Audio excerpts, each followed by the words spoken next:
तिलारी कालवा प्रकल्पाच्या घोडगेवाडी येथे उजव्या कालव्याची पाणी पुरवठा करणारी पाईपलाईन फुटल्याची घटना मंगळवारी रात्री घडली.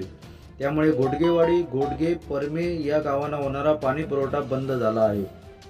गतवर्षी या पाईपलाईनची तात्पुरती डागडुजी करण्यात आली होती. ऐन उन्हाळ्यात पाणी प्रश्न उद्भवल्यामुळे येथील शेकडो शेतकरी अडचणीत सापडला आहे.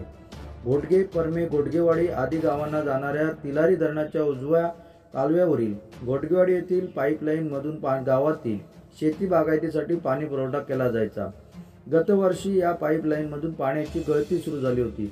या संदर्भात येथील शेतकऱ्यांनी पाटबंधारे विभागाच्या अधिकाऱ्यांचे लक्ष वेधत दुरुस्तीची मागणी केली होती. त्यामुळे तात्पुरती दुरुस्तीही केली गेली. मात्र पाईपलाईनचा काही भाग मंगळवार रात्री अचानक कोसळला. त्यामुळे ऐन उन्हाळ्यात ही घटना घडल्याने या पंचक्रोशीतील शेतकऱ्यांच्या केळी बागायती, सुपारी, नारळ आदी बागायतींना पाणी पुरवठा बंद झाला आहे.